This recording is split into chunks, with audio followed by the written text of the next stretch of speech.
Google the word cannabis and you'll get around 21,900,000 hits.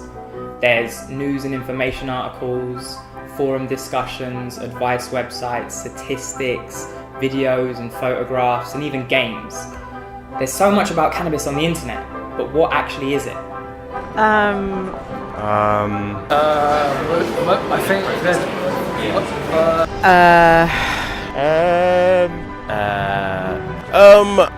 It's not surprising people are confused, but this is probably because cannabis isn't one thing.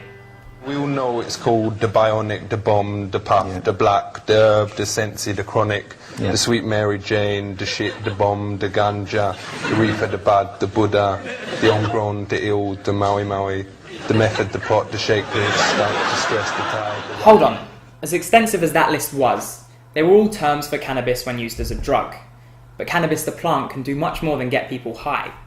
What do you know about hemp? There are 3 strains of the plant. There's Cannabis sativa, there's Cannabis indica, and there's Cannabis ruderalis. Those are the 3 strains of the plant. They're all cannabis. I mean, let's not make any bones about it. But I mean, the constituents of each plant is different. Long ago, when these ancient Grecian temples were new, hemp was already old in the service of mankind. For thousands of years even then, this plant had been grown for cordage and coarse cloth in China and elsewhere in the East. Hemp can be grown almost anywhere and literally has thousands of uses. In fact, the body of Henry Ford's Husket car built in 1941 was made primarily from hemp plastics. The plastics were lighter than steel yet could withstand 10 times the impact without denting. What's more amazing is many of Ford's cars, like the Model T, were originally designed to run on ethanol fuel made from hemp grown on Henry Ford's own land. In 2001, a hemp-powered car was unveiled at the NORML conference, and it was carbon neutral. The net carbon dioxide added to the atmosphere is balanced out by the life cycle of the plant. This really isn't that impressive when you consider that there are racing cars that can be powered by the sun. Hemp fibres are the strongest soft fibres on the face of this planet. It's no surprise then that it's been used in Britain since 400 AD. The old sailing ships in Nelson's day, I mean, all the ropes were made of hemp, all the sails were made of hemp. The likelihood is your ancestors probably wore hemp. Clothes made from hemp are UV protective, antibacterial and very strong. For example, clothes made from hemp are 3 times stronger, 4 times warmer and up to 7 times more durable and flame retardant than cotton clothes. These old clothes are recycled into paper, and hemp paper is far superior than paper made from wood. Making paper from trees is kind of a joke. Trees are made from only 30% cellulose, which is what makes paper. The other 70% of the tree must be removed using toxic chemicals. Almost any other plant in nature with a strong stalk is better suited to making paper than trees, especially hemp, because it can be up to 85% cellulose. On top of this, hemp paper will last much longer and doesn't yellow over time. Just 1 acre of hemp can produce as much paper as 4 to 10 acres of trees over a 20-year cycle. This is because hemp stalks only take 4 months to mature, whereas trees can take up to 80 years. 93% of the world's paper comes from trees. And when you consider that deforestation is the biggest cause of climate change, more efficient alternatives like hemp would be ridiculous to overlook. Stalks like these here on the left, they yield the most fiber and the best. Oil was produced from these seeds and burnt in lamps. It may also have been used as a folk medicine or for food. Eating hemp seeds is one of the best things you can do for your body. Hemp seeds contain one of the highest sources of protein found in nature, and consuming hemp actually enlarges and clears out the arteries, which can help prevent heart attacks and strokes. That's great, but a food that's good for you, well, it's nothing new. I bet you didn't know that hemp, when used properly, could be one of the smartest building materials in the world. So what we have here is the hemp shiv, or also called the hurd, which is the internal part of the stem of the plant. And that's mixed with a lime-based binder. And so with that lime-based binder and the hemp, we've got a negative carbon footprint. Now the difference between lime and concrete is that lime you don't have to heat up as much. Concrete you have to heat up to almost 3,000 degrees, which takes a lot of energy and does very poorly on the carbon footprint. Well, hempcrete actually sequesters carbon. Let me tell you how it does that. First of all, any cellulose material, wood for example, or hemp, takes carbon in during its life cycle, and usually when it decays, it lets it back into the atmosphere. If you take that plant and then put it into a wall for example in hempcrete, then that carbon is now sequestered in the wall and not becoming part of climate change. So the hempcrete in this building, this one building alone, will sequester 20,000 pounds of carbon. That's a pretty big accomplishment.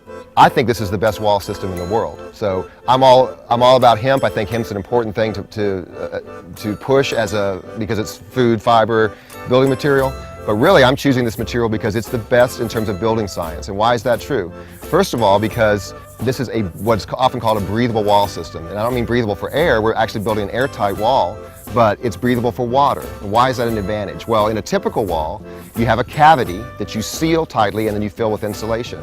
Well, water will get inside that cavity because water that's its job in the world. My body's 70% water. It can dissolve any material anyway.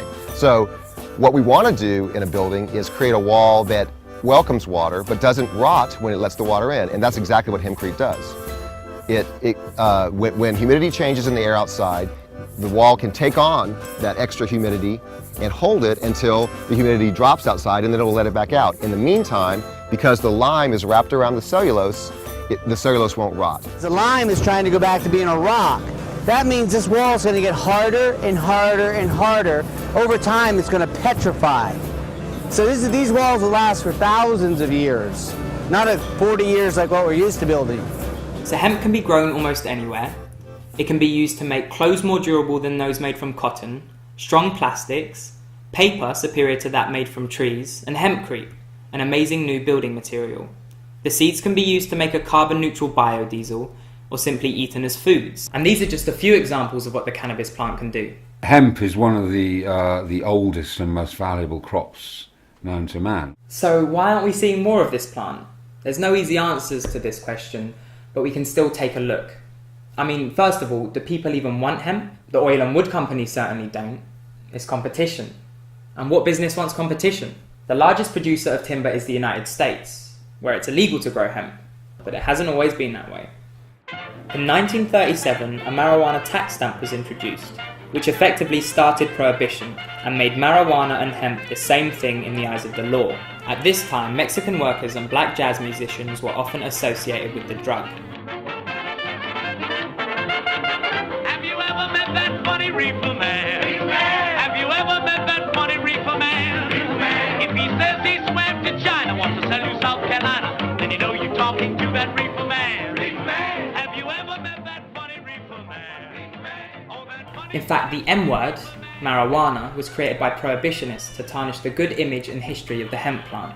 The decision to introduce the marijuana tax stamp was based on reports by the Federal Bureau of Narcotics. Parts of the reports derived from newspapers owned by William Randolph Hearst, who was notorious for yellow journalism. He routinely invented sensational stories, faked interviews, ran phony pictures, and distorted real events. Coincidentally, he also had significant financial interest in the timber industry.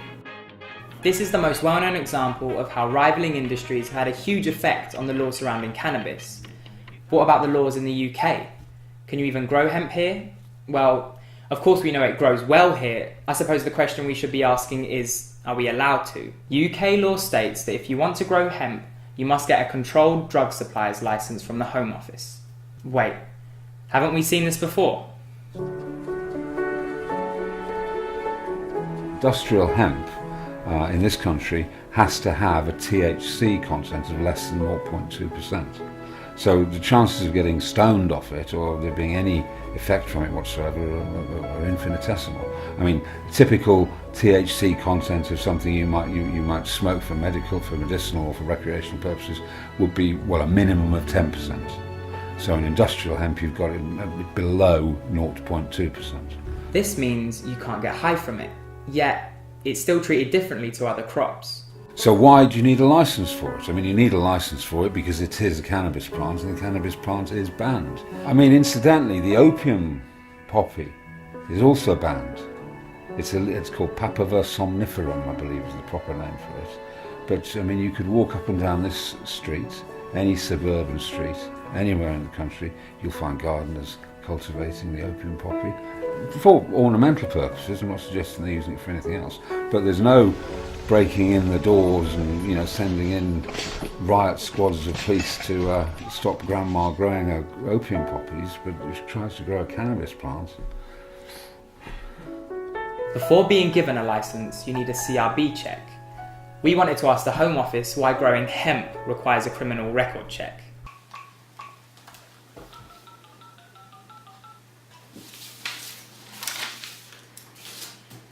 Hi, this is Luke Bailey. I'm from a company called Blogtopus. We're making a film about cannabis at the moment. It's educational and it's a documentary about, yeah. You'll put me through. Okay, thank you. Yeah, no, I was put through to you. And we were looking for someone from the Home Office to come and talk to us, hopefully. Yeah. On hold again. 01, yeah.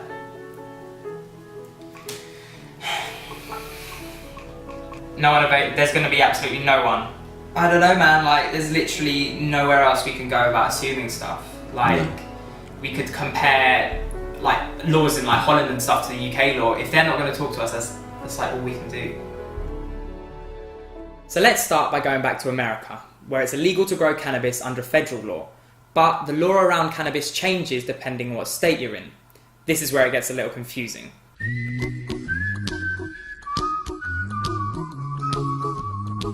Cannabis is actually legal to grow, supply, possess and consume for medical purposes in 15 states. California is one of these states where it's legal to possess up to 8 ounces and grow up to 18 plants for medical purposes. Since 1996, when the law was passed, an estimated 150 medical marijuana dispensaries have popped up. Green crack, sweet silver haze. Although these businesses are protected by state law, they're still operating illegally according to federal law. Because of this technicality, any federal agent can bust any dispensary anytime they want. Although this has a few hitches, with over 200,000 medical users registered, this system seems to work in California. In Holland, cannabis is not only legally available for medical use, it's subsidised by the government. Just like in California, the law recognises the difference between medical and recreational use. Medical cannabis production is heavily regulated to guarantee its quality and consistency. Dutch doctors are allowed to prescribe medical cannabis. They support my cannabis use and believe that if something has medicinal value, that we should be allowed to use it. And that's the general view of all Dutch doctors. Holland also has a booming legal market. People flock from all over the globe to sample their famous weed in coffee shops. Yes, man, legalize it now. Legalize it. For the most part, the Dutch are very proud, so it's a very comfortable place to go where they're proud of what they've done with their drug laws. I feel very safe when I'm there.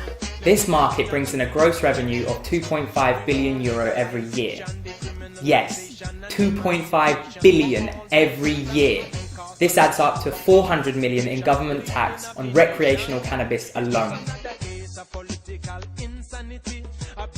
Now, while other EU countries are making millions from the benefits of a legal cannabis market, we're spending millions on maintaining an illegal one. There is no more obvious waste in public expenditure than the 19 billion per annum cost of the UK's war on drugs. Wherever anything is prohibited, the price goes up and criminals get involved. The problem doesn't improve, it gets worse. You know, the prohibition of alcohol in the States in 1920 created gangsterism. It wasn't until alcohol was prohibited that the rise of gangsters and Al Capone and all the rest came along. And exactly the same thing's happening with cannabis. It's all too easy to discuss organised crime without really understanding what's going on. These people work in human trafficking, slavery, torture, murder. It's a very dark reality. And the fact is that most of it's being funded by cannabis now because it's such low risk and you can make so much money. And of course the police should be stopping these people, but it's a product of prohibition. Imagine the infrastructure that's grown up around prohibition. It will be huge, and it'll be like knotting a huge ball of string, you know, to stop prohibition. I'm not jealous. I mean, I'd love to be involved to hit that switch, but God, I don't want to be involved at the same time. What a mess. So, when did cannabis become such a huge problem in the UK? It started, I think it was in 1925, the International Convention on Narcotic Substances or something, which was before the formation of the United Nations. It was connected with the League of Nations, which was the forerunner of the UN. And it was basically a treaty to control opium, heroin, morphine, and other things.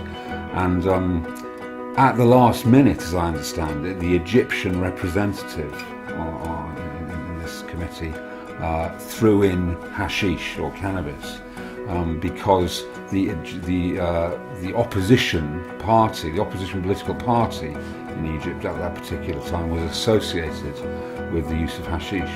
And so it was very much a political measure. It was thrown in and just quickly added on the end, as it were, and from that moment on cannabis became illegal. Cannabis has always been at that interface of politics and science and evidence, and it's been a kind of test case for the last 30 years about drug policy. So I served on the ACMD for 10 years. During that 10 years we did 3 reviews of cannabis. The first one said cannabis shouldn't be a Class A drug, as it was, some of it was in those days, or a Class B, it should be a Class C drug. It was downgraded to Class C in 2004. The press, some of the press hated it, and there's been a battle then to get it reclassified. We reviewed it again and said no, it should stay as Class C. New government, Gordon Brown comes in and starts telling everyone it's lethal.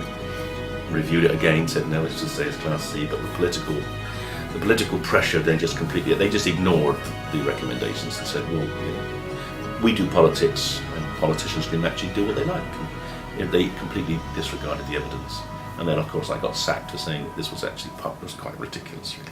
Now, the government's chief advisor on drugs policy has been sacked after insisting that alcohol and cigarettes are more dangerous than cannabis and ecstasy. The Home Secretary, Alan Johnson, said he no longer had confidence in the advice being given by Professor David Nutt, who'd also criticised ministers for reclassifying cannabis as a more serious drug. Daniel Sanford reports. The trouble began when the government blatantly ignored its scientists' advice on cannabis. Our drugs policy needs to be fact and evidence-based.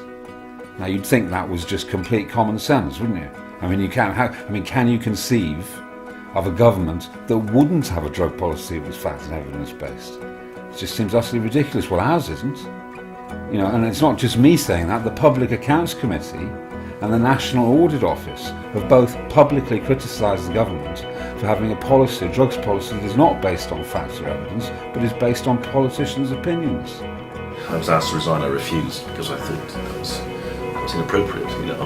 He should sack me or not sack me. I'm not going to take responsibility for not doing the job I was supposed to do. So the circumstances were that I essentially challenged the government's position on 2 things, on the reclassification of cannabis and the government's policy, instigated by Jackie Smith and Gordon Brown, to criminalise people as a deterrent against cannabis use. You may not know this, but in 2004 there were about 85,000 people got criminal records for cannabis possession.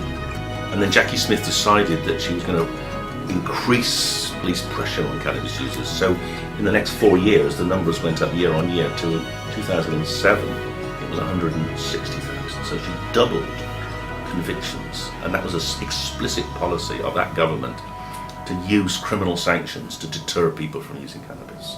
And I thought that was really quite disgusting and inhumane and completely pointless, because criminalising people causes much more harm to them than smoking a few joints. Cannabis would really harm somebody if they were a teenager and they got 5-year jail sentence. That would be very harmful to put them in that sort of environment. They're more likely to come out suffering with some psychotic illness after that. Yeah, they thought government advisors should do what governments tell them. I took the view that government advisors should tell the governments the truth, and they don't want the truth. After Professor Nutt left, there was fear of mass resignations. The government's drug policy was described as in tatters as other members of the board walked. One of the things that really worries me is that these new synthetic drugs are being banned without anyone knowing anything about them, simply because they exist, and I think that's very unscientific. So I've set up this new committee called the Independent Scientific Committee on Drugs, which is developing a set of guidelines for how we should assess new drugs, and I'm really hoping that those will become the sort of definitive guidelines for the ACMD.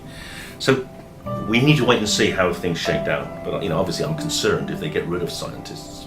But we don't know exactly what they're going to do at present. Within the midst of this political confusion, we've missed the most obvious thing. We haven't even talked about the plant itself yet. So what are the dangers and what are the facts? Okay, so what do you think the dangers of cannabis are? Addiction and then wasting your life. Perhaps like schizophrenia or paranoia. I'm not really too sure though. It can lead to severe relaxation in people. Loss of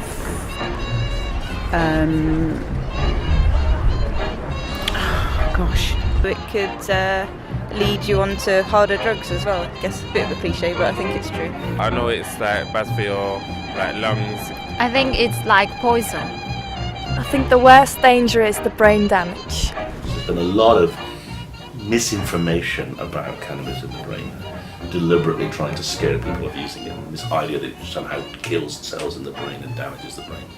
As far as we know, that's a complete myth. And some people even now think it may be what we call neuroprotective. It may actually protect the brain against some of the damage which occurs for other reasons. And that's because in the brain there are billions of receptors for the substance that cannabis works on, the THC receptor. Your brain is almost as if it's just waiting for the right key to come and fit the lock. And then cannabis just fits those receptors perfectly. And the brain makes a natural series of substances which work on those receptors, and they seem to have a very critical role in keeping the brain working properly. And the most remarkable thing is that we now understand that cannabinoids are fundamental to most aspects of life, certainly fundamental to all the neurological processes and all the immune system processes within our bodies.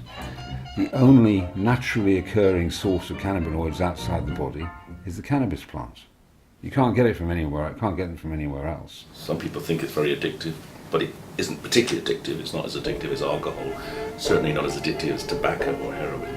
I think it's habit forming, but then anything that's nice is habit forming. People often think it causes cancer, and of course smoking can always cause mouth cancer and lung cancer, but it doesn't cause anything like as much cancer as tobacco. But the latest research shows some quite remarkable things about cannabis and smoking. Seems to indicate that cannabis may actually protect smokers from the carcinogenic effects of tobacco. Psychosis is just the latest scare story. I mean, they used to say, go back to the 20s and 30s, they used to say that cannabis makes white women promiscuous with black men. Welcome to the Brain Warehouse. We provide new brains for a freak-out free X50. You know, back in the old days, before these came out, you lost it on weed and phew, that was it. Imagine that. You want it installed?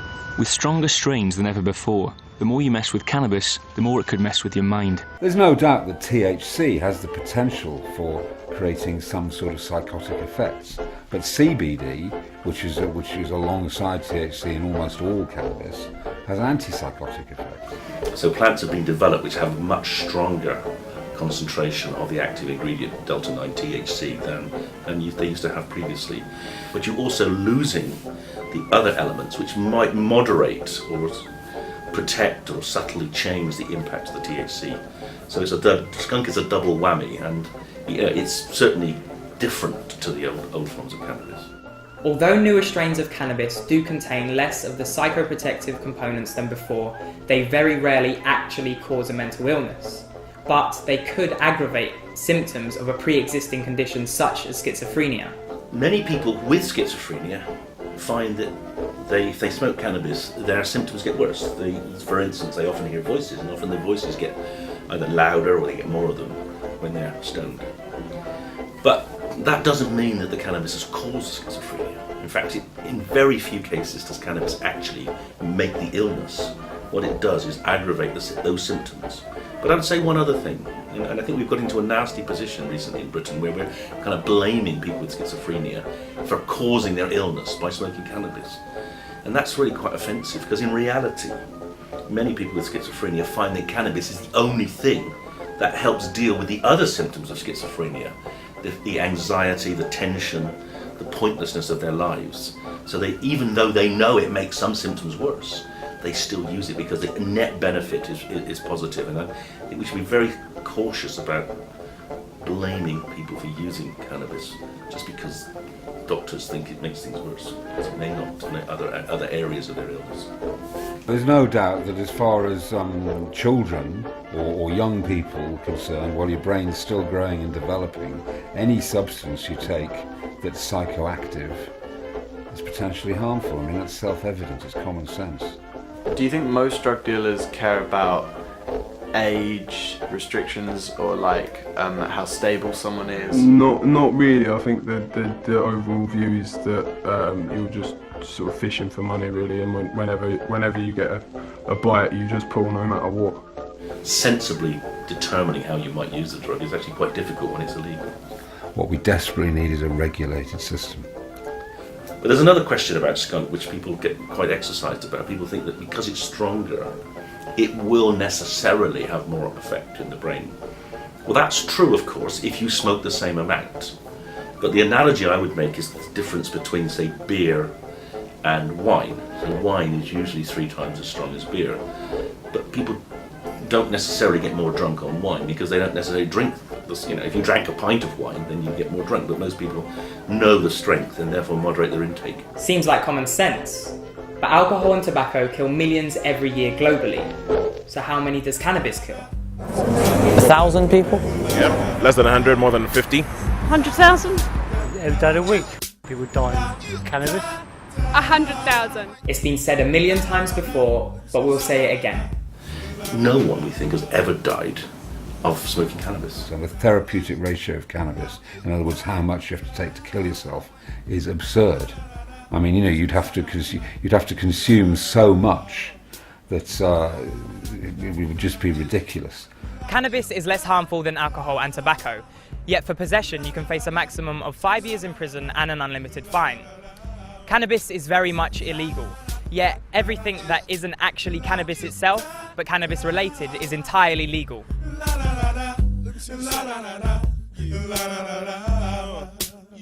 We're here in Camden Town, one of the thousands of places in the UK selling bongs, grinders, baggies, stash boxes, rolling papers, all for smoking cannabis. And they're not even trying to hide it.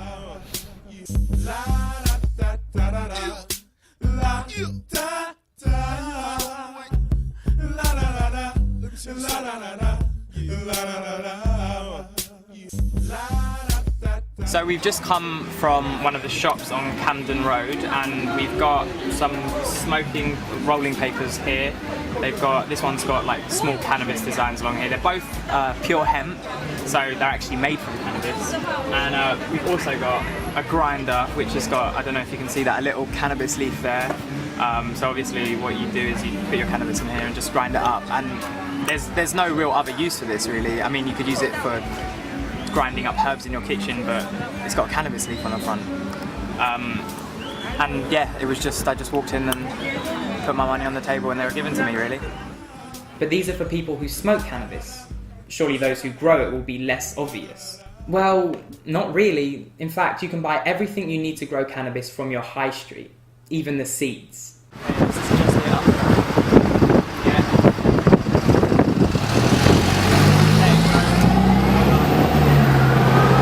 Well, this is a grow shop, yeah? Yeah. And you can find here everything, pretty much everything that you need to grow your favorite plant at home. Okay. Yeah, any equipment, lighting, ventilation, growing media. What's the attraction to growing indoors for people? Why do they do it? Mainly in this country that you cannot rely much on the daylight. Yeah, on the weather. On the weather, yeah. So growing indoors is an alternative to have pretty much any type of plants. Okay. Tropical plants, anything that you want. Okay. So you can have it just grow any plant you want indoors. Exactly. Okay, alright, well we've got loads more stuff over here. We've got big bags of Canna Terra Professional Plus. The name Canna that we've got written on some of this soil, where does that come from? Well, it's a Dutch company, yeah, so I believe that's like a marketing thing to attract more customers. Okay, so the people who might be wanting to grow this. Yeah, but people might associate with some type some of plants. Yeah. Okay, right. Yeah. And then next to it, this big thing here, it's a carbon filter. What? That's a carbon filter, exactly. It works in line with the extractor. Yeah. So the extractor is going to be sucking the air out of the tanks through the carbon filter. Okay. And when the air passes here, it's going to kill all the smell. Kill all the smell? Yeah. Okay, so people don't want the plant smell getting around their house. Yes, plus that smells strong. When the air comes out from the other end of the extractor, it's going to be clean. This is a complete setup. It's a controlled environment for you to grow your plants. You got pretty much everything here. The tent with reflective material inside to have less waste of electricity and light. You have here a carbon filter, like that one to kill the smell. Here on top of the tent is the extractor. So this is reflector light. This is the whole kit. It's the whole kit. Everything you need to start growing. So Yeah, how much would this kind of setup cost someone if they wanted to start? About £300 you can start growing. And that's for everything? Everything, including even soil and fertilizer. That's organic setup from £300. Big question, I'm just going to come out and say it. We've been to a lot of cannabis grow-ups, and the equipment that you sell here is pretty much identical to the stuff that we see over there. Does that surprise you at all that people are using this kind of equipment to grow cannabis? It doesn't surprise me. I don't really talk to my customers about what they're growing. Sometimes when they come to me and say, I want to grow. Well, you know what I want to grow. I said, I don't know, and I don't want to, mate. I can give advice on how to grow plants in general. Yeah, but I cannot give advice in any illegal activity. Pretty much all grow shops. They have a copy of this magazine. So all the hydroponic grow shops? Yeah. Okay. Soon after you open the magazine, you're gonna see the page 3 girl. Jamaican Dream is our page 3 girl. You can see just the amount of legitimate businesses. We've got a seed company advertising here. We've got, this is a little thing to set up your indoor closet grows. This is like how to convert. We've got some people posing by plants. There's this whole cannabis culture, and it's underground, but it's well established. So it seems that cannabis is definitely part of the business, I suppose. Or that you understand that people are going to be buying stuff. You cannot be naive saying that no, people don't come here to buy equipment to grow their own weed. Yeah. You cannot be naive at this point, but we cannot support this as well. Okay. You can do everything but give them advice about weed. You can sell them everything they need. Exactly, yeah. Okay. So, this is a legitimate business. They've got a stock room. They're selling stuff online and in a physical shop to just people who want to be growing for all sorts of reasons. There are obviously people who are going to be wanting to grow cannabis here. But, it's all legitimate and it's all getting taxed, and, there's nothing shady about any of this. We've got this called Cannaboost. And it's nutrition for your cannabis plant. It's designed for cannabis, and I presume it's being bought by people growing cannabis. And it's completely legitimate. Like, we've got quite an intelligent design for the packaging. We've got a little extra bit here so you can measure out how much you need to put in your plant at each time. So we're just getting a cup of tea in the cannabis grow shop. I'm a little bit shocked. I'm gonna have to admit, this is not what I expected. I expected to come and it to be some dodgy guys selling some dodgy stuff at dodgy prices to some dodgy people, but in fact it's this lovely guy and his wife who just set up their first business, and a lot of the stuff's going to people who are growing cannabis, and they're not doing anything wrong, and it's quite strange, I suppose, just to be in a room where this is going to go to a cannabis grower. That's probably going to go to a cannabis grower. These lights are probably going to go to a cannabis grower, but it's okay. Looking through all of this stuff, I totally get why people would want to grow. I thought, it'd be so cool to just get some of this and just grow some peppers or something, but then it's like 300 quid for a setup, and I'm not paying 300 quid to grow some peppers. You'd get fat peppers. Yeah, you'd get the best peppers in the world. Yeah. You'd get incredible peppers, but they'd still just be peppers. Very good peppers. Amazing peppers. Right, so you've got products in here with the word like canna on them and all these nutrients that are designed for cannabis growing, and you can sell it all legally and all your customers are allowed to buy it, but where does the law say no, this is now illegal? Where's the cut-off point? Well, the law says that you cannot germinate one cannabis seed. You can buy all your equipment, you can buy all your fertilizers, but you cannot germinate your seed. You can buy your seed, but you cannot germinate. So as soon as you put your seed in the soil and add some water, then you become a criminal. So, you've just bought your first hemp clothes. Well done, you're not a criminal. You've just bought a bong to smoke some weed out of. You're still not a criminal. You've just bought everything you need to grow cannabis, even the seeds. Well done, you're an upstanding citizen. You set up everything and it's all in place ready for growing. Well done, you're still not a criminal. You get one of your seeds and you put it in some soil. What made you think you could do that? It's clear we're in an odd situation here. But the problem is, we can't stop people growing cannabis if they really want to, no matter what their intentions are. I'm not suggesting that there ought to be a complete free-for-all. It is a psychoactive substance, you know. I mean, if you abuse it, it can cause harm, just like if you abuse anything. There are certain people that shouldn't use cannabis, but generally speaking, prohibition doesn't help these people in the way a regulated system would. Cannabis is a Class B drug, which leads most of us to believe it's pretty dangerous. It's obvious then that any idea of medical benefits goes out the window. Cannabis is probably the oldest medicine. We think it's been used in medicinal practice for over 4,000 years. It does many things. Queen Victoria famously used a tincture of cannabis for her menstrual pains.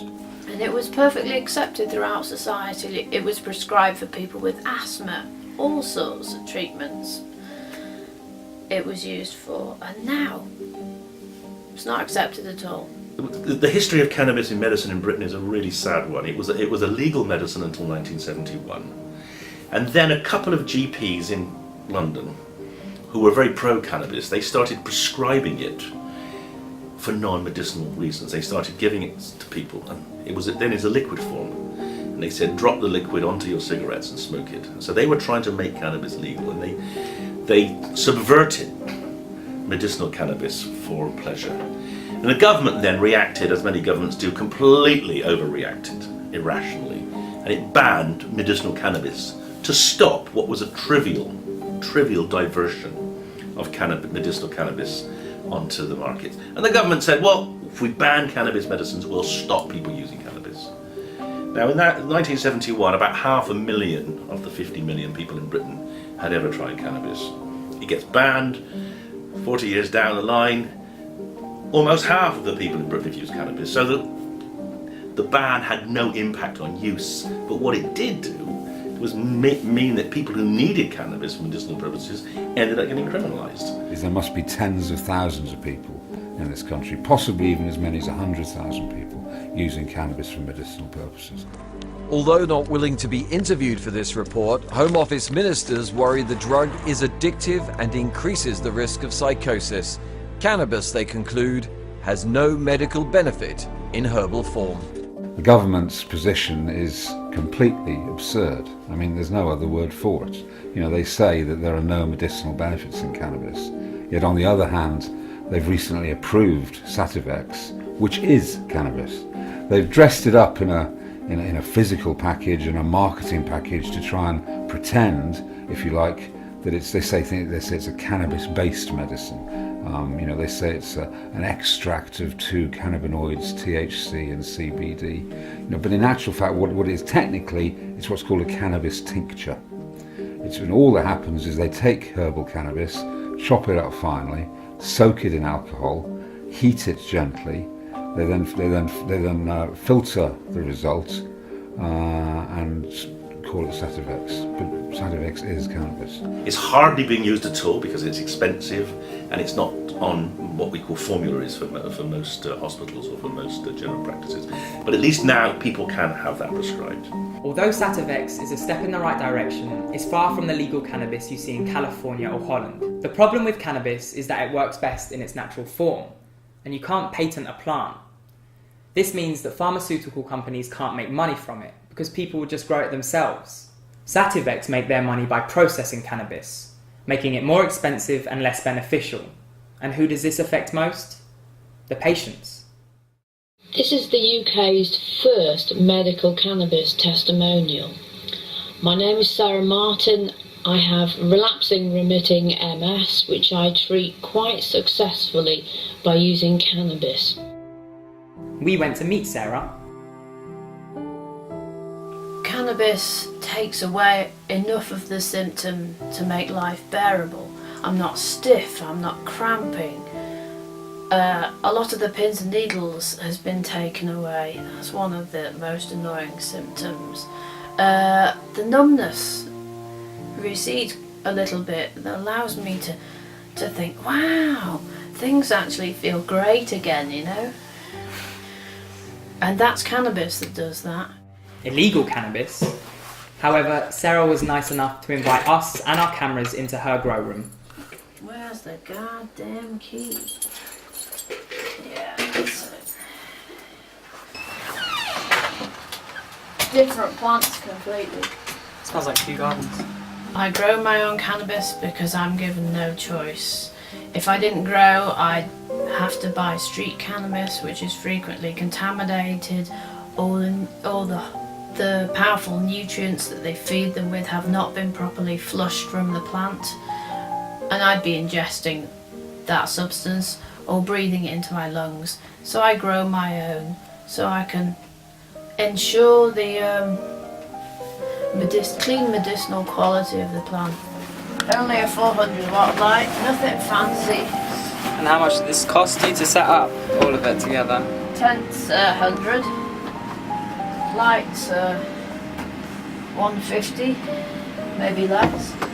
Plants are free, all donated seeds.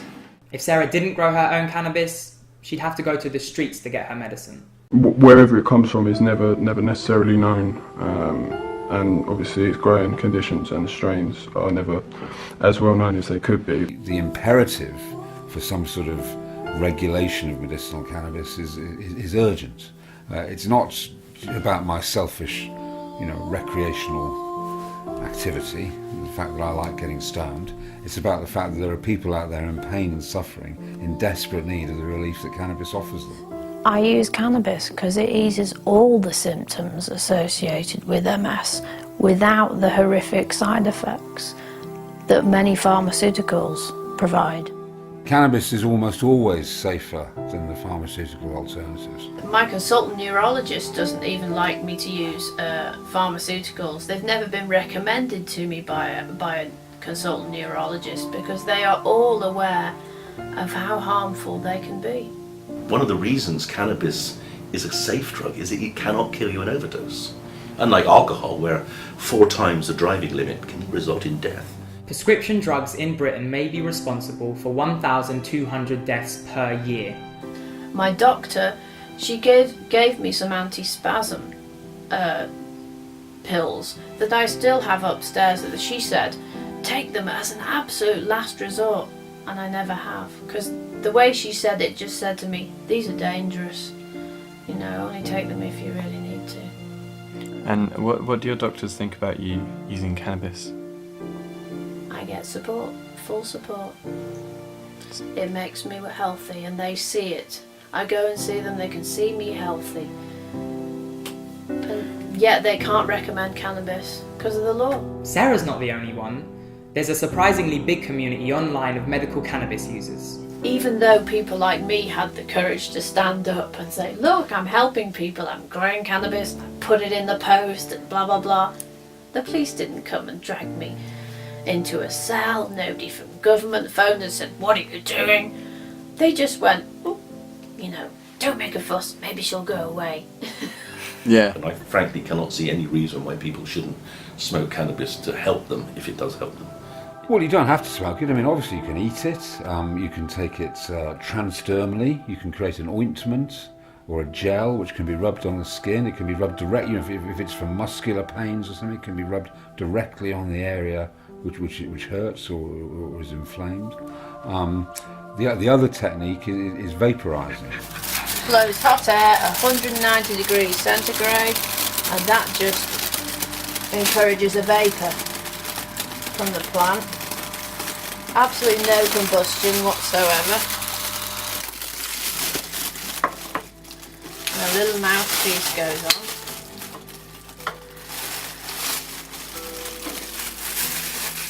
What would you do without cannabis? I wouldn't bother living. Hmm?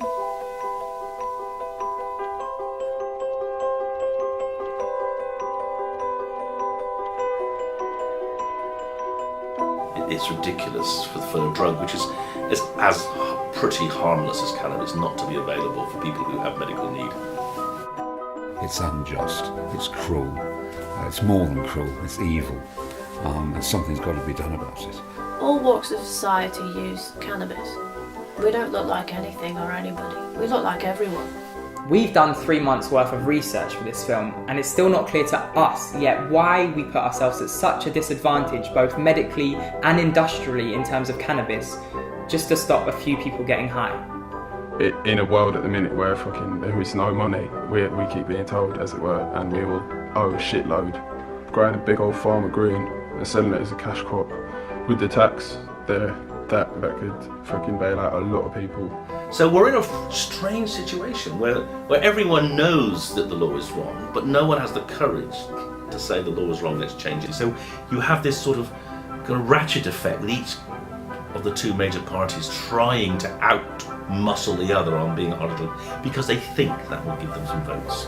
In practice it probably doesn't, but they've got stuck in that mindset. They cannot think clearly about it. Cannabis gives me a way to live.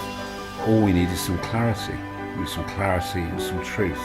And then the benefits of cannabis become self-evident.